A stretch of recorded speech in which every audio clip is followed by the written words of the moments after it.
Random House Audio presents An Amish Christmas by Cynthia Keller. Read for you by Cassandra Campbell. Chapter 1. "You're looking a little pathetic there, Mom." As her daughter, Lizzie, entered the kitchen, the words startled Meg from her reverie. Leaning on both elbows at the kitchen's butcher block island, she'd been staring unseeing at the large tray of untouched cookies before her. She reached up to remove the tall witch's hat she'd been wearing for the past 2 hours and set it down beside the tray. "They're such cute cookies, aren't they?" Meg asked her daughter in a wistful voice. "Not one trick-or-treater this year. I can't believe it." Lizzie, her laptop computer tucked under one arm, paused to stare at her mother's handiwork. "Dude, how long did it take you to make all these? They're insane." "Don't call me dude," Meg responded automatically. "I thought it would be fun to try something different. It wasn't a big deal." She had no intention of confessing to her 15-year-old how long the process had taken. After finally locating the correct chocolate cookies, the ones with the hollow centers, she had used icing to glue chocolate kisses, points up, into the middles. Then she'd painstakingly drawn hat bands and bows with a tiny tube of red icing. The result was rows and rows of miniature witch hats. Adorable. They would end up being tossed into the bottomless pits that were the stomachs of her 13-year-old son Will and his friends. "Honestly, why do you bother?" Lizzie's muffled voice came from inside their walk-in pantry. Meg knew her daughter was grabbing her favorite evening snack, 2 Pop-Tarts that she would eat right out of the foil package. "No one cares. It's stupid." Meg quietly sighed. Maybe it was stupid to hang the tissue ghosts from the trees in their front yard, to carve the jack-o'-lantern that was the centerpiece of the arrangement on the front steps, with hay, gourds, stuffed scarecrow, and all. Okay, so Lizzie and Will were too old for the giant figures of witches and goblins that she'd taped on the windows. Lizzie was at some in-between stage, too cool to trick-or-treat, but probably looking forward to next year, when some of the kids would have driver's licenses. Meg anticipated there would be parties at different houses, no doubt with alcohol involved. She wasn't looking forward to that phase.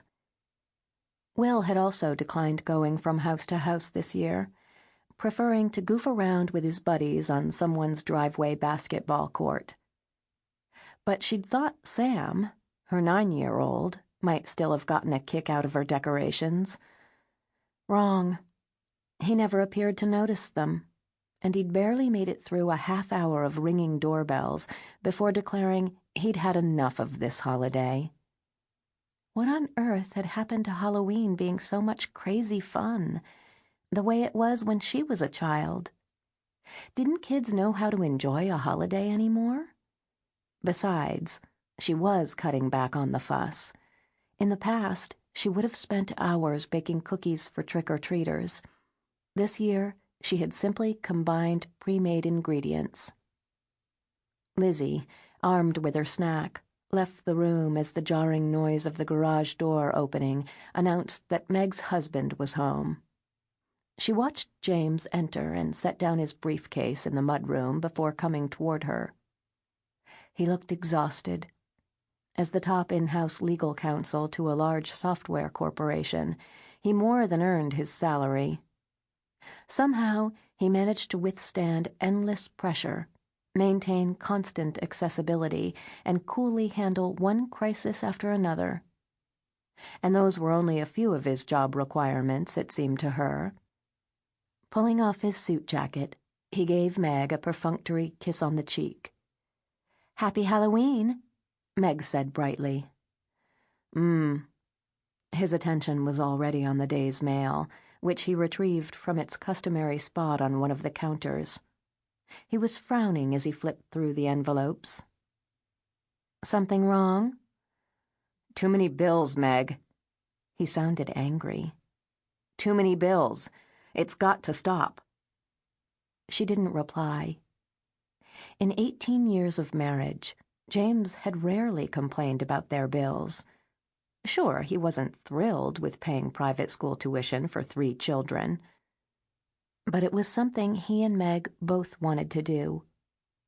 Beyond that, it was understood between them and even among their friends that his wife was the saver and he was the spender. Meg had always understood that things were important to her husband. It was he who purchased the designer suits, their fancy watches, her expensive jewelry. It was he who booked the first-class vacations. He was the one, in fact, who chose this enormous house. Even with 3 children, Meg had no idea why they needed 5,000 square feet in one of the most expensive sections of Charlotte. It was clear that growing up with very little had left a psychological scar on James that he tried to cover up with material trappings. She didn't like it, but she understood. That was what he needed to feel comfortable. He didn't brag or rub his success in anyone's face. Still, it was as if he had to have more of everything just to feel he was level with everyone else. Recently, though, he seemed to have undergone a change in thinking. He had started complaining regularly about everything she and the children spent. "Are you hungry?" Meg moved to open the refrigerator door. He slapped the mail back down on the counter. "I mean it. The spending has to stop. We need to batten down the hatches." She turned back to him. "You're right," she said soothingly. "We will. The hatches, I mean, and the battening. Now, can I get you something to eat?" "I don't want anything," he snapped. "I'll be in my study." Meg stared after him. Aside from his sudden financial prudence, he had been uncharacteristically irritable for a while now. And it had been getting worse, she realized, not better. She heard the door to his study slam shut. James was typically calm, even in a crisis. Especially in a crisis, she amended. That was one of the things she loved about him.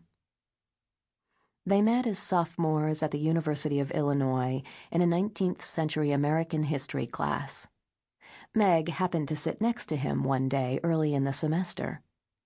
When he began to juggle a pen, an assignment pad, and an empty soda can, it made her laugh.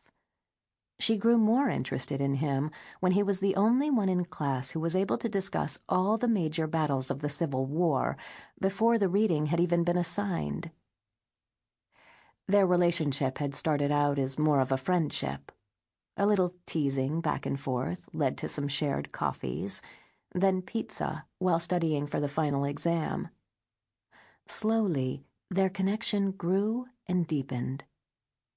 James proved to be the stabilizing influence on the flighty, directionless girl Meg had been. She had admired his strength, his solidness, not the physical kind, but the kind that made her feel cared for and safe. Of course, she reflected with a smile, she hadn't minded that he was tall and broad-chested, with thick, sandy-colored hair and large, dark eyes, whose intent gaze made her feel she was the most important person in the room.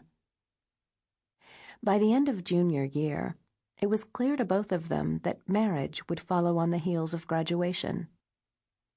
While he went to law school, she set up their first apartment and helped support them by working in a boring but well-paying job as an administrative assistant. The plan had always been for Meg to go to law school once James had a job, but then she got pregnant with Lizzie, and that was that. Which was perfectly fine with Meg. She wouldn't trade 1 minute of time with her 3 children for anything in the world. Working would have been impractical for her anyway, since they had moved to 3 different states over the years because of the series of job offers that came James's way. His drive and early success meant their lives were far more than comfortable. Sample complete. Ready to continue?